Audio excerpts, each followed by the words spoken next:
শহীদ শরীফ ওসমান হাদির স্মৃতি ও চেতনা রক্ষা করার দায়িত্ব নিতে হবে জামাত শিবিরকে, এবং আমি বিশ্বাস করি জামাত শিবির এই দায়িত্ব নিবে। দর্শক, ইনকিলাব মঞ্চের অবস্থা 12টা বেজে গেছে। ইনকিলাব মঞ্চের জাবির আবদুল্লাহ কিংবা ঝুমা এরা পদত্যাগ করেছে, এবং ইনকিলাব মঞ্চের শরীফ ওসমান হাদির পরিবার ভিন্ন কথা বলছেন।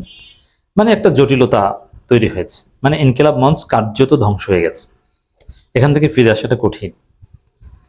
এটা আসলে তার পরিবারের লোকজনের সাথে মালিকানা দ্বন্দ্বের কারণে বিষয়টা ওরকম না, আমি খোঁজ নিয়েছি। এটা মূলত গোয়েন্দা সংস্থা এবং বিএনপি ষড়যন্ত্রের ফলে। বিএনপি ওসমান হাদিকে সহ্য করতে পারে না। উপরে উপরে হয়তো ওসমান হাদির কথা বলে দু একজন লোক বিএনপির, কিন্তু তারা সহ্য করতে পারে না। ওসমান হাদির স্মৃতি রক্ষার্থে কোনো পদক্ষেপ বিএনপি সরকার নেয়নি। এমনকি ওসমান হাদির যে কালচারাল, এটা ভারতের আধিপত্যবাদের, যেমন এখানে সংস্কৃতি মন্ত্রী একজন ভারতের দালাল নীতি চৌধুরী, তার ষড়যন্ত্রের ফলে এই ইনকিলাব মঞ্চ কালচারাল সেন্টার এটা আজকে ধ্বংস হয়ে যাচ্ছে। অতি সূক্ষ্মভাবে ভারত এটা বন্ধ করে দিয়েছে, কারণ ইনকিলাব মঞ্চ পুরোটাই ভারতের আধিপত্যবাদের বিরুদ্ধে একটা প্ল্যাটফর্ম। আর শরীফ ওসমান হাদির স্মৃতি চেতনা এটাই হচ্ছে ভারতের আধিপত্যবাদের বিরুদ্ধে একটা শক্তিশালী রেজিস্ট্যান্স, যার ফলে দেখেন সব ষড়যন্ত্র এক সূত্রে গাঁথা। ওসমান হাদির নামে ঢাকা বিশ্ববিদ্যালয় হল অনুমোদন করেনি বিএনপি প্রশাসন, অথচ শিক্ষার্থীদের দাবি ছিল, জনগণের দাবি ছিল, এবং ওইটার নামকরণ প্রায় করা হয়েছে, কিন্তু বিএনপি সরকার সেটা অনুমোদন করেনি। বিএনপি সরকারের অনুগত যে প্রশাসন, ঢাবি প্রশাসন, তারা ওসমান হাদির নামে কোনো হল দিতে চায় না। আবার পাঠ্যপুস্তকে ওসমান হাদির বীরত্বগাথা গল্প ইনক্লুড করার একটা উদ্যোগ নেওয়া হয়েছিল, সেটাও এই নীতির চৌধুরীরা, আমির খসরু, মানে যারা ভারতপন্থী, তারা ঠেকিয়ে দিয়েছে। পাঠ্যপুস্তকেও ওসমান হাদির কথা থাকছে না, এমনি ঢাকা বিশ্ববিদ্যালয় হলও থাকছে না, পাঠ্যপুস্তকেও থাকছে না, এখন ইনকিলাব মঞ্চ থাকছে না। তারপরে একটা পর্যায়ে বললেই হয় যে তার কবরটা ওখান থেকে ঝালকাঠি পাঠিয়ে দাও, যে ওই জায়গায় ঢাকা বিশ্ববিদ্যালয়ের কেন্দ্রীয় মসজিদের পাশে তার কবর থাকতে পারবে না। এই দাবি অনেকেরই আছে বামপন্থীদের। তো এভাবে রাষ্ট্রীয় পৃষ্ঠপোষকতায় শহীদ শরীফ ওসমান হাদিকে ভুলিয়ে দেওয়া হচ্ছে। এখন আমি যে অবস্থা দেখতে পাচ্ছি, ভারতপন্থী এবং বিএনপির ওই ভারতপন্থী অংশের ষড়যন্ত্রের ফলে শরীফ ওসমান হাদিকে ভুলিয়ে দেওয়ার যে প্রজেক্ট, এবং তার হত্যার বিচার তো হবে না, এটা আগেই বলেছি। এটা সাগররুনি হত্যাকাণ্ডের বিচার যেরকম হবে না, যেরকম শত শতবার চার্জশিটের তারিখ পাল্টানো হবে, ওসমান হাদিরটা ওরকম হবে না। তার মধ্যে বিপ্লবী ছেলেরা, যাদেরকে সরকার হয়তো বা ভয় পেত, জাবির আবদুল্লাহ কিংবা ঝুমা, তারা কোথাও দাঁড়ালে, তারা শাহবাগ ঘেরাও করলে তার একটা তাৎপর্য ছিল, তারাও এখন ইনকিলাব মঞ্চে নাই। তারাও এক পর্যায়ে হয়তো বা ধীরে ধীরে কেরিয়ার মুভি হবে, ঝুমা বিয়ে করবে, সংসার করবে, একটা চাকরি করবে। আর জাবির আবদুল্লাহ তিনিও হয়তো বা কিছুদিন পর একটা চাকরি টাকরিতে ঢুকবেন, শেষ। এটা একটা মহা ষড়যন্ত্র। দেখেন, যারা ওসমান হাদিকে হত্যা করেছে তারা যে কতটা শক্তিশালী, তাদের সফট পাওয়ার যে কতটা মারাত্মক। তারা শুধু হত্যাই করেনি, ওসমান হাদির স্মৃতি মুছে ফেলার সব আয়োজন সম্পন্ন করেছে। ওসমান হাদিকে ভুলিয়ে দিতে চায়, ঢাকা বিশ্ববিদ্যালয় হল ঠেকিয়ে দিচ্ছে। চিন্তা করছেন? এই জায়গায় ওসমান হাদির স্মৃতির একমাত্র ভরসা এখন জামাত শিবির। ইনকিলাব মঞ্চ, কালচারাল সেন্টার, এগুলো রক্ষার দায়িত্ব এখন জামাত শিবিরের।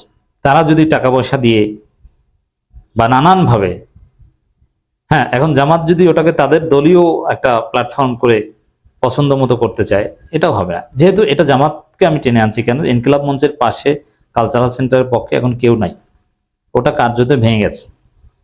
এখানে ষড়যন্ত্র সফল হয়েছে, যার ফলে এখানে অর্থ দরকার, একটা শেল্টার দরকার। জামাত যদি চায় যে না, এটা তাদের মতো করে থাকবে, স্বাধীনভাবে অপারেট করতে দিবে, তাহলে এখানে জামাতের মতো একটা বড় শক্তি দাঁড়ালে এটাকে বাঁচিয়ে রাখা সম্ভব। টাকা পয়সা দিতে হবে।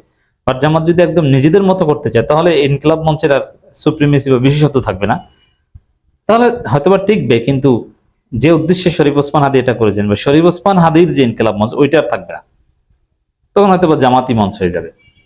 বাট জামাত চাইলে এটা ইন্ডিপেন্ডেন্টলি অপারেট করতে দিয়ে, সহযোগিতা করে, এমনকি ওসমান হাদির পরিবারের সাথে জামাতের ভালো সম্পর্ক। জামাত যদি এটা সমন্বয় করে যে না, এখানে জাবির আব্দুল্লাহ ঝুমা ওদের মাধ্যমে এটা চালাতে হবে, ওদেরকেই দায়িত্ব দিতে হবে, তোরা পদত্যাগ করেছে অভিমান করে ওদেরকে ফিরিয়ে আনতে হবে। তার পরিবারের লোকজন কে কি বলছে তাদের মধ্যে একটা সমাধান জামাত করে দিতে পারে। আর সরকার এখানে খেললেই দেখবেন যে ঘটনা ঘটে গেছে, কারণ বিএনপি কিংবা এই যে ভারতপন্থী তারা এখানে ষড়যন্ত্রে লিপ্ত। এই জন্য তারা যদি এটা সমাধানে আসে, ওটা বাকিটা যা আছে শেষ হয়ে যাবে। আর বড় কোনো শক্তিশালী গোষ্ঠী ছাড়া এটা সমাধানও করতে পারবে না। তো দর্শক, এখন পর্যন্ত রহস্য এটা নিয়ে যে ঘটনা কি। কারণ ওসমান হাদির বোন বলছে না না, আমাদের সাথে মালিকানা নিয়ে কোনো ঝামেলা নাই, এবং ওরা পরিবারের উপর দায় দিয়ে ঝুমা জাবির এরা পদত্যাগ করেছে। তো এখানে যেটা মনে হচ্ছে যে, এবং আরো কিছু হিসাব নিকাশ, কিছু অ্যানালজি মিলে যাচ্ছে। আমি বলছি যে এটা ভারতপন্থী বিএনপি নেতাদের ষড়যন্ত্র, বিশেষ করে সংস্কৃতি মন্ত্রী নিতাই চৌধুরীর সাথে জড়িত থাকতে পারে। তো দর্শক, খবর দেখেন, শহীদ ওসমান হাদিকে আল্লাহ যে সম্মান দিয়েছেন, সেই সম্মানের স্বার্থে এবং তার ওয়ারিসদের দাবির প্রেক্ষাপটে সব ধরনের দলিল দস্তাবেজ বিবেচনা করে ইনকিলাব কালচারাল সেন্টার দাবিকারীদের কাছে হস্তান্তর করা হবে। এটা বলছেন আব্দুল্লাহ আল জাবের, চেয়ারম্যান ইনকিলাব মঞ্চ, ইনকিলাব কালচারাল সেন্টার। এবং মানে এক কথা যদি বলি, তার পরিবারের লোকজন নমিনি, টাকা পয়সা বা সবকিছুর মালিক তারা হতে চায়। এটা তাদের মতো করে চলতে দেওয়া হচ্ছে, স্বাভাবিকভাবে ইন্ডিপেন্ডেন্টলি চলতে দেওয়া হচ্ছে না। আপনারা এটাও জানেন যে ওসমান হাদির এক ভাই, তাকে অলরেডি সরকার পকেটে নিয়ে নিয়েছে, যেন সরকার চাকরি দিয়েছে। সে এখন উন্নত দেশে ঘুরে চাকরি করে, ভাইয়ের লাশ বিক্রি করে এবং বিএনপির পক্ষে দালালি করে। জামাতের পিএস এর বিরুদ্ধে উদ্ভট কাল্পনিক অভিযোগ এনেছে, যেটা হাস্যকর। এবং জামাত জড়িত এরকম একটা হাইপ তৈরি করেছে। এবং এই ওসমান হাদির ভাইয়ের সেই স্টেটমেন্টকে কেন্দ্র করে, স্টেটমেন্টের উপর ভিত্তি করে বিএনপি নেতা রাশেদ খান নিয়মিত জামাতকে খোঁচা দেন, এবং এটা পর বিভিন্ন পত্রিকা রিপোর্টও করে। মানে বিএনপির গুটি, ওসমান হাদির ভাই এখন এজেন্সির গুটিতে পরিণত হয়েছে। তো সেখানে এই ইনকিলাব মঞ্চ বা ইনকিলাব কালচারাল সেন্টার এরকম একটা ঝামেলা বাজিয়ে শেষ করে দেয়া, এটা কতটা সহজ এবং কতটা সহজে হয়েছে দেখছেন তো।